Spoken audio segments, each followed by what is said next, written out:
If I have a panic attack, it works slowly. Sometimes it's really hard to get out my bed in the morning. It's very physical for me. It starts like in my chest, and then I kind of get short of breath maybe. I get the chills a lot. Usually it starts with like obsessive thoughts.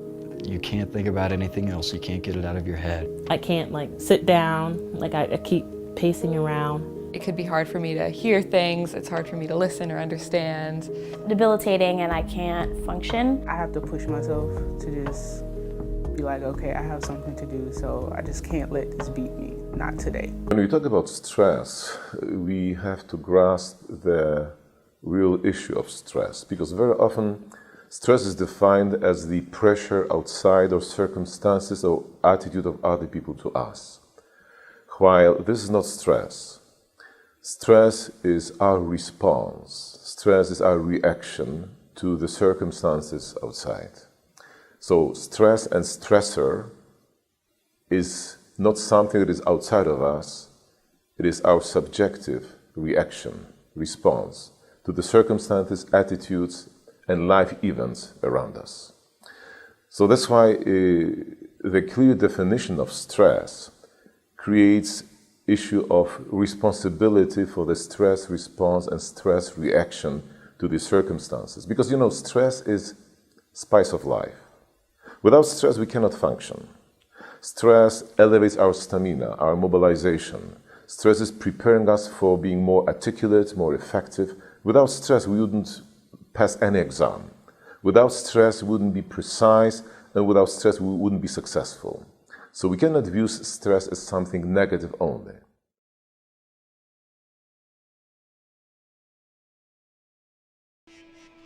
Jesus H. fucking popsicle, I still don't have my billing reports, but you've got time to sit here and Google your ass off. Well, I know one thing.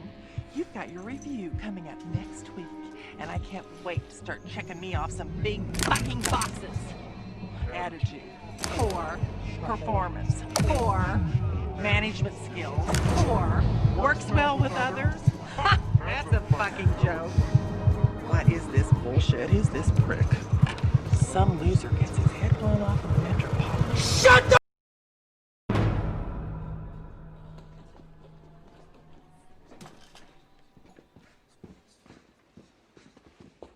She has one single iota of tenuous power. She thinks she can push everyone around?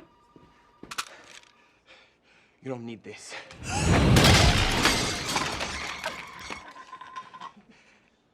understand. Some of the many causes of work-related stress include long hours, heavy workload, job insecurity, and conflicts with co-workers or bosses.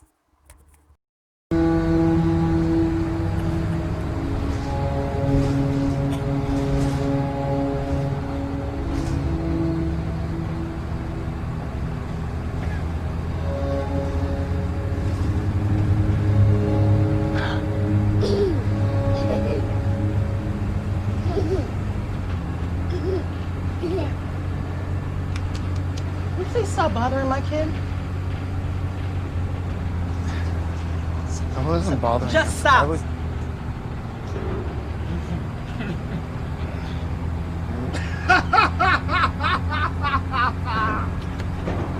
What, you think that's funny?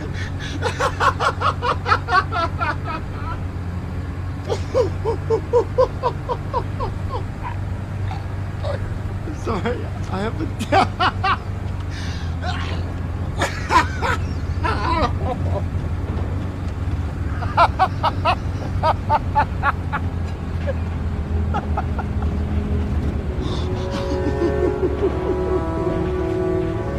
I'm sorry.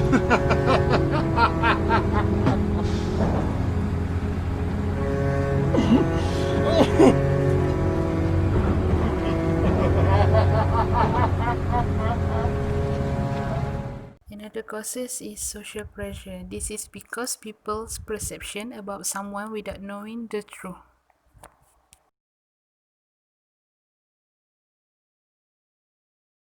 There are a few cognitive symptoms such as memory problems, inability to concentrate, poor judgment, seeing only the negative, anxious or racing thoughts, and constant worrying. Emotional symptoms include moodiness, irritability or short temper, agitation, inability to relax, feeling overwhelmed, sense of loneliness and isolation, depressions or general unhappiness. There are physical symptoms such as aches and pains, diarrhea or constipation, nausea, dizziness, chest pain, rapid heartbeat, loss of sex drive, and the last one is frequent colds. Behavioral symptoms include eating more or less, sleeping too much or too little, isolating yourself from others, procrastinating or neglecting responsibilities, using alcohol, cigarettes, or drugs to relax, and nervous having.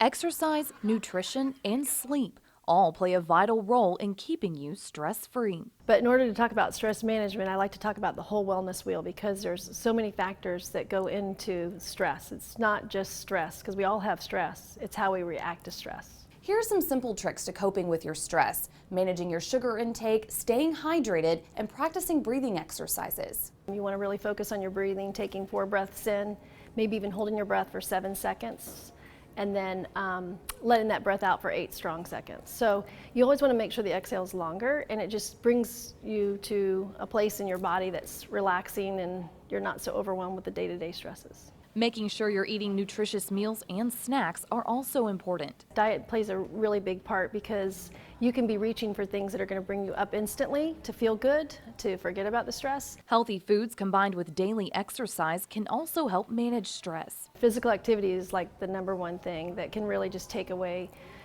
the daily stress, and that's usually the stuff that's really compounding upon us. But most importantly, make time for yourself and do something you enjoy. It boils down to a lot of time. Time is the #1 reason that we're not physically active, but if you look at that word time, me is in it. So I like to remind people that you need to prioritize yourself. In order to make time for yourself, you have to prioritize yourself. Making sure you're getting enough activity, nutrition, and sleep every day will help improve your overall health and reduce your daily stress.